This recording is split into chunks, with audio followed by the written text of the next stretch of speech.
கடைசி வாரம் நான் அங்கே போய்க்கிறேன் அப்படின்னு சொல்லி கன்வின்ஸ் பண்ண போகிறேன் அவங்கள. இது நைட்டு ஒரு 3 மணிக்கிட்ட இருக்கும். அவங்க டிஸ்கஸ் பண்ணிவிட்டு ஒரு வேளை வழி வர வச்சு அவங்களே பேபி இது பண்ணாலும் வாய்ப்பு இருக்குது. வயிறு ஃபுல்லாக வெள்ளைக்காப்பு சாப்பாடு சாப்பிட்டுட்டேன். ஹாய், எல்லாம் எப்படி இருக்கீங்க? நேற்று அலைஞ்சி திரிஞ்சு சேலம் ஜிஹெச் போயிட்டு ரிப்போர்ட்லாம் வாங்கிட்டு பெட்டில் சேராமல் எஸ்கேப் ஆகி வந்துட்டேன். இன்றைக்கி எங்கள் ஊர் ஜிஹெச்சில் வந்து நான் நேற்று பார்த்த ரிப்போர்ட்லாம் காமிச்சு இது மாதிரி நான் இங்கேயே காமிச்சிக்கிறேன், கடைசி வாரம் நான் அங்கே போய்க்கிறேன் அப்படின்னு சொல்லி கன்வின்ஸ் பண்ண போகிறேன் அவங்களுக்கு பண்ணிட்டு வேறு ஒரு வேலையாக வெளியே போகிறது இருக்குது. அதுக்காக தான் இந்த காஸ்டியூம். வேற ஒன்றும் இல்லை, என்னை வந்து ஒரு ஃபங்க்ஷனுக்கு சீஃப் கெஸ்ட்டாக கூப்பிட்ருக்காங்க அப்படின்னு நானே சொல்லுவேன். ஏன்னா நான் தான் அங்கே கெஸ்ட்டு.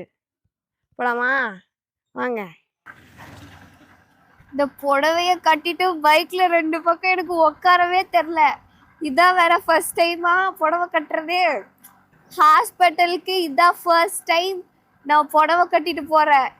ட்ராவலும் புடவை கட்டி இப்போதான் ஃபர்ஸ்ட் டைம் பண்ணுறேனே. இதுக்கு முன்னே 5 மாதம் எங்கள் அம்மா வீட்டில் சும்மா சாப்பாடு பண்ணும்போது வளகாப்பு பண்ணும் போது அப்போ கட்டினதோட சரி. இப்போ வண்டியில் ட்ராவல் பண்ணிட்டு ஒரே பக்கமாக உட்காரவும் ஒரு மாதிரி பயமாக இருக்குது. நான் இதுக்கு முன்னே சுடிதார் போட்டப்போ கூட ஒரே பக்கமாக உக்காந்ததே இல்லை. இதை சொல்கிறதுக்கு நானே மறந்துட்டேன். நேற்று சேலம் ஜிஹெச் போயிட்டு வந்தோமா, மெயின்ல இருந்து கண்ணாடி மாளிகைக்கு நடந்து போனோம்ல, அப்போல்லாம் காலில் எதுவுமே தெரில, வலிக்கவும் இல்லை, ஒன்றுமே பண்ணல. நாங்கள் பாட்டுக்கும் நடந்து போயிட்டு வந்தோம். நேற்று நைட்டு ஒரு 3 மணிக்கிட்ட இருக்கும். 3 மணிக்கு கால்லாம் பயங்கரமாக குடைய ஆரம்பிச்சிருச்சு, பயங்கர வலி.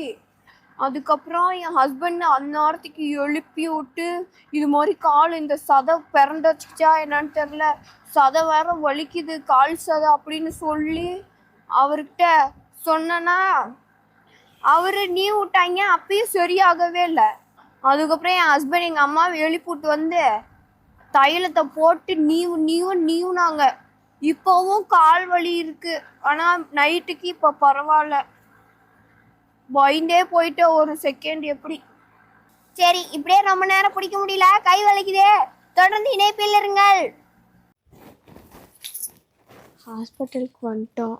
நார்மலாக ஓபி போட்டு டாக்டரை மட்டும் பார்த்துட்டு வந்துடலாம்.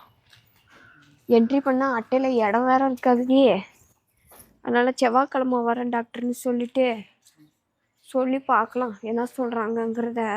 டாக்டர் ஃபஸ்ட்டு பார்த்துட்டோம். அப்புறம் டாக்டர் என்ன சொன்னாங்கன்னா, நான் இதுக்கு முன்னாடி 3 வருஷத்துக்கு முன்னாடி எடுத்த ஸ்கேனையும் இப்போ எடுத்த ஸ்கேனையும் கம்பேர்லாம் பண்ணி ஓகேன்னு சொல்லியிருக்காங்க. அதுக்கப்புறம் இது மாதிரி என்னை இப்பயே வந்து சேலம் ஜிஹெச்சில் அட்மிட் ஆக சொல்கிறாங்க.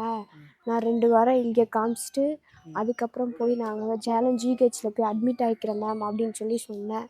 அதுக்கு அவங்க என்ன சொன்னாங்கன்னா, எனக்கு கிட்னி ஆப்ரேஷன் பண்ணியிருக்கனால அதனால ஒரு பிரச்சனையும் இல்லை, பட் ஒரு சேஃப்டிக்கு நீங்கள் போனீங்கன்னா கிட்னி டாக்டரு எல்லாத்தையும் வச்சு எல்லா டாக்டர்கிட்டையும் ஃபஸ்ட்டு அவங்க டிஸ்கஸ் பண்ணிவிட்டு இந்த டேட்டில் வந்து டெலிவரி பார்க்கலாம் அப்படின்னு சொல்லி அவங்க இது பண்ணுவாங்களாம். அதுக்காக வந்து நீங்கள் பெட் ரெஸ்ட் எடுத்து தான் ஆகணும், பெட்டில் போய் அட்மிட் ஆகி தான் ஆகணும், உங்களுக்கு டேட் வேறு கிட்ட வந்துருச்சு, எப்போ வேணால் வலி வரலாம்.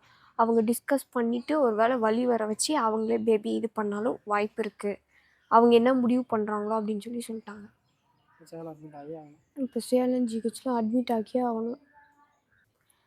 ஒரு ஃபங்க்ஷன் வேறு இருக்குது, எங்களை வேறு கெஸ்ட்டாக கூப்பிட்ருக்காங்க. நாங்கள் அதுக்கு வேறு கண்டிப்பாக போகணும். இதான் என்னோடய அவுட்ஃபிட். சிஸ்டர் வேறு நான் பிபி பார்க்க போனேன், உன்னை தான் இங்கேருந்து அமுச்சியாச்சு, திரும்ப எதுக்கு இங்கே வர அப்படின்னாங்களே. அவங்களெல்லாம் விட்டு போகிறதுக்கு எனக்கு மனசு வரல சிஸ்டர் அப்படின்னேன்.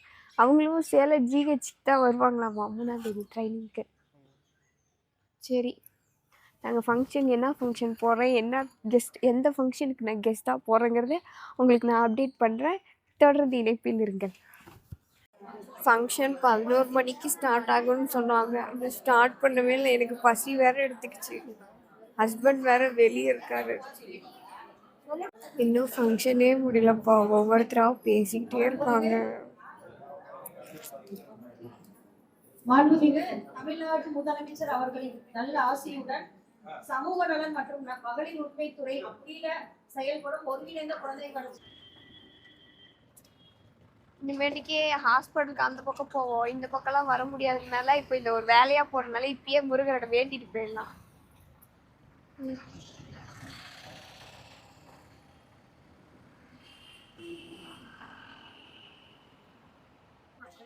நான் என்ன ஃபங்க்ஷனுக்கு வந்திருக்கேன்னா, கவர்மெண்ட்ல இருந்து வளகாப்பு ஃபங்க்ஷன் வந்து அரேஞ்ச் பண்ணியிருந்தாங்க 100 பேத்துக்கு. அதில் ஒரு ஆளாக என்னை வந்து இன்வைட் பண்ணியிருந்ததுனால நான் அந்த வளகாப்பு ஃபங்க்ஷனுக்கு வந்திருக்கேன்.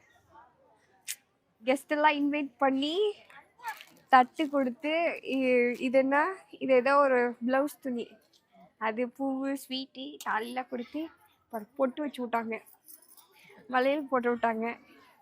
இதெல்லாம் வந்து எங்க அங்கன்வாடி டீச்சரே எனக்கு பண்ணாங்க.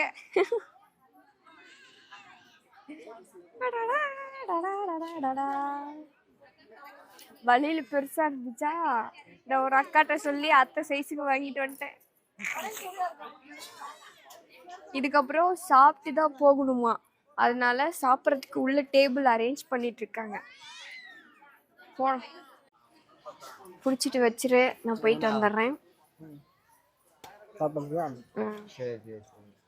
பத்திரம் கவர் ஓப்பன் பண்ணக்கூடாது. சரி போயிட்டு வரவா? சரி. வெளியா வயிறு ஃபுல்லாக வெள்ளைக்காப்பு சாப்பாடு சாப்பிட்டுட்டேன். வடையும் சிலப்பி எங்கள் அத்தைக்காக வச்சுருக்கேன். இன்னைக்கும் வளைகாப்பு சாப்பாடு, நாளைக்கும் வளைகாப்பு சாப்பாடு. ஏன்னா நாளைக்கு என்னோட வளைகாப்பு. அது எப்படி ஃபங்க்ஷன் போகுதுங்கிறத வீடியோவாக எடுத்து போடுறேன் பாருங்க. சும்மா சிம்பிளாக தான் இருக்கும். அடுத்து என்னோட வளைகாப்பு வீடியோவில் சந்திப்போம். தொடர்ந்து இணைப்பில் இருங்க. பாய்.